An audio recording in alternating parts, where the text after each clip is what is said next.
Asia's Pablo Escobar. Another El Chapo. This man has been known by many names. Tse Chi Lop wasn't just a drug lord, he was an architect, and with an almost invincible personality, he rewrote the rules of drug smuggling. From managing a struggling immigrant family to managing billions of dollars in revenue, this man was a beast. This is the shocking story of Asia's biggest drug lord. Tse Chi Lop was born on October 25, 1963, in Guangzhou, China. This was a period marked by extreme hardship and the lingering effects of the famine caused by the Great Leap Forward.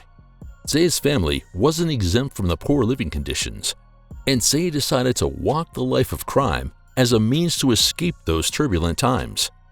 He became involved in the Big Circle Gang, a criminal organization that emerged in Guangzhou during the Cultural Revolution. Things changed for a while when he moved to Hong Kong for a brief period, but he never stopped associating with the gang.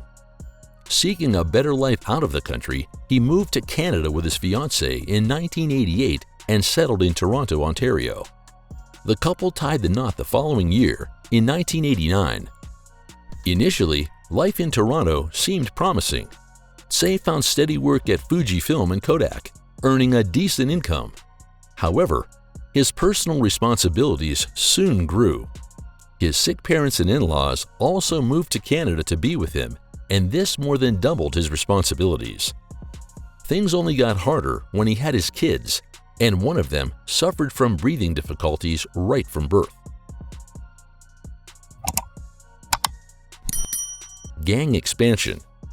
Unable to take care of his family well, Tse leaned deeper into the Big Circle Gang. At this time, during the late 1980s, the gang needed connections in Canada as it was trying to establish itself there. As a mid-level member, Tse played a key role in forging a groundbreaking partnership with the Toronto branch of the Montreal-based Rizzuto crime family. Together, they developed a lucrative operation to smuggle high-purity, low-cost heroin from the Golden Triangle into Canada. The heroin was then distributed across the United States and Italy through the American Mafia networks. This coalition was highly unusual. At the time, the Mafia rarely engaged in business with Asian organized crime groups.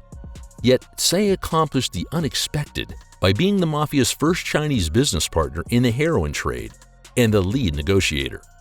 The partnership paid off, and within 2 years, the Big Circle Gang dominated Toronto's heroin market, cutting prices by over 40%, while the Mafia expanded its distribution reach as far south as Florida. Tse was willing to take the risks needed to push him up on the drug market. His refined diplomatic skills were top-notch and allowed him to connect diverse criminal groups. These early experiences in Toronto helped Tse hone his ability to bridge different organizations, a skill set that would later become a cornerstone of his crime empire. His influence was growing, and by 1997, Tse had risen to oversee the transportation of drugs from Southeast Asia to Canada. Initial capture. With rising popularity in the underworld, he was bound to catch the attention of the FBI. And this happened through the indictment of his New York-based associates, Paul Kwok, a Chinese-Canadian, and Wong Bing Kong, a Malaysian Chinese.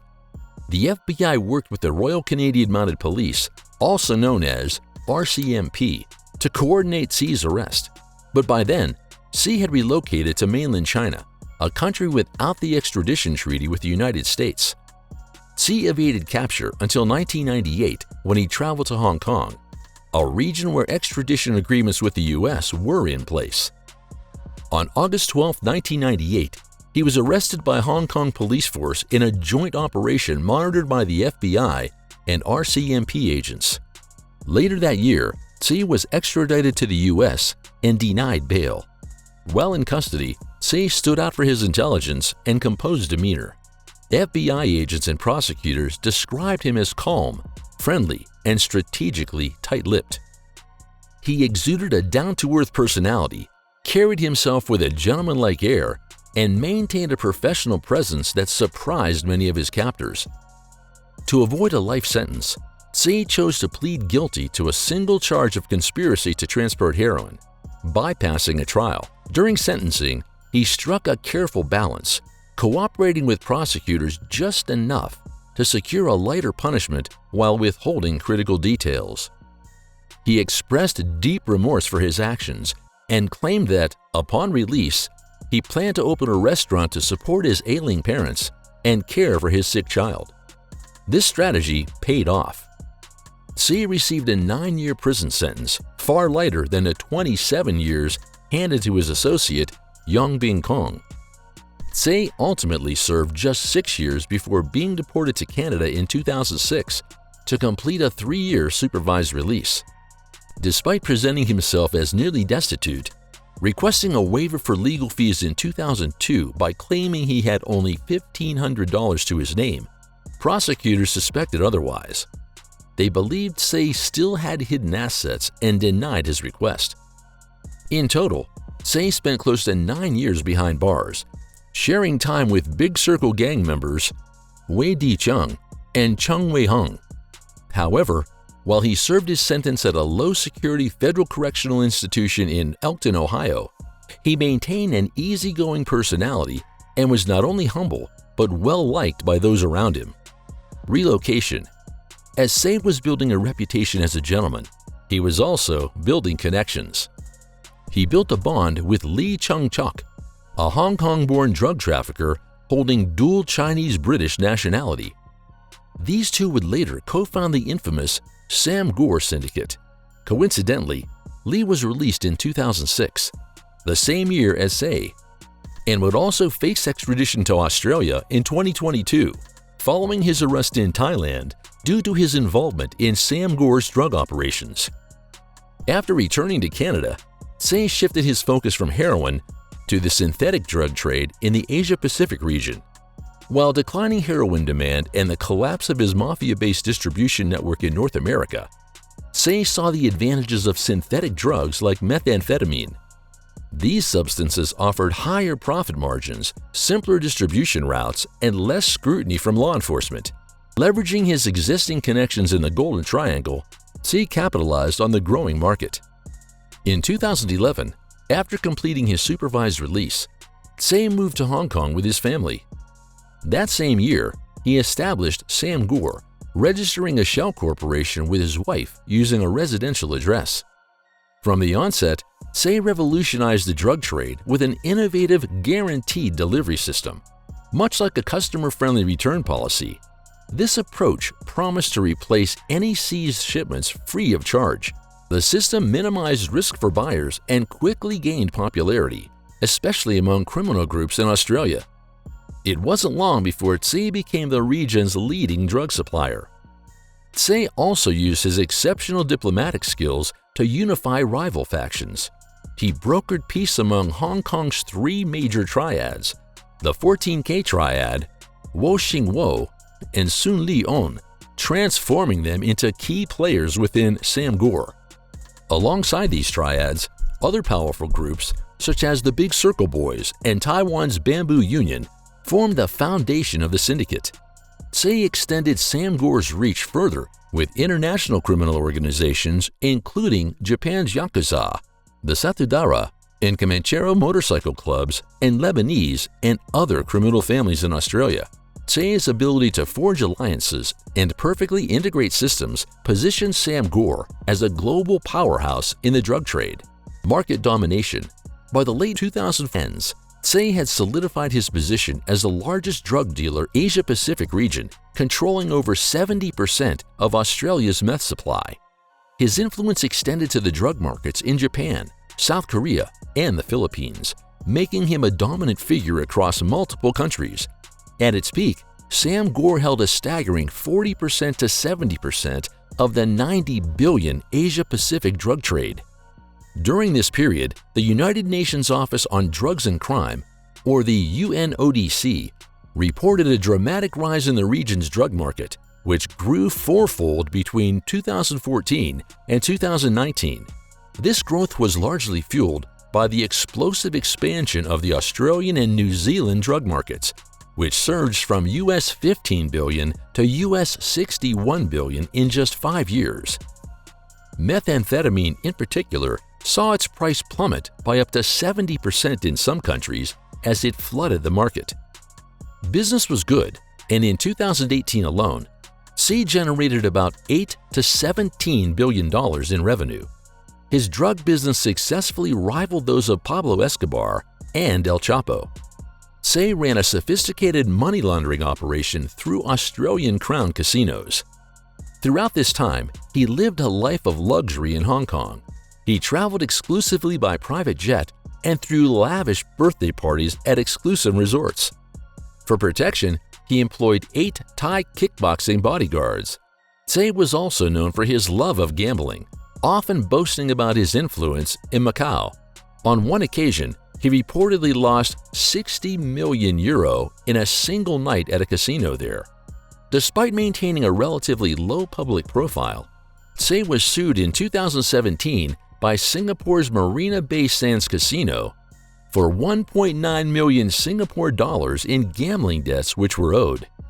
His downfall. Tse first caught attention of law enforcement in 2012 when the Australian Federal Police, also known as the AFP, intercepted wiretaps on a Melbourne greengrocer and drug distributor, Tse Chi Lop, which led him to a Hong Kong-based figure known as Sam Gore. By 2013, the AFP had confirmed that Sam Gore was Tse, following surveillance of a Melbourne drug smuggling ring. Images captured by Hong Kong police meeting with Tse further cemented his identity. Fast forward 3 years, the investigation deepened when a Taiwanese member of the Bamboo Union, Kai Zhengzi, was arrested in Myanmar with ketamine. Burmese authorities found detailed information about Sam Gore's operations on Kai's phone, which was shared with the AFP. This led to Tse's identification and collaboration between Australian, Chinese, and Taiwanese law enforcement, resulting in the dismantling of Sam Gore's network in Myanmar and its drug smuggling routes to Australia. In 2017, this effort culminated in the largest drug bust in Australian history, with 1.2 tons of methamphetamine seized. Tse's full identity was later revealed in an October 2019 Reuters report which sourced much of its information from the AFP. Around the same time, the AFP and Interpol issued an arrest notice for him. Tse was unaware of this report before it was published, but there was little he could do to stop it at this point. His extradition. After the 2019 report revealed Tse's identity, his operation began to crumble as associates distanced themselves from him. However, Tse continued to travel around Greater China and Southeast Asia. The AFP had concerns that his strong connections with Taiwanese officials would make his extradition difficult, but they still met with the Taiwanese government to negotiate. Then, they patiently waited. In early 2020, Tse entered Taiwan as a visitor, just before the global COVID-19 pandemic due to travel restrictions. He extended his stay under special measures. Taiwanese authorities placed him under surveillance and monitored his movements and those of his bodyguards as they stayed in Taipei.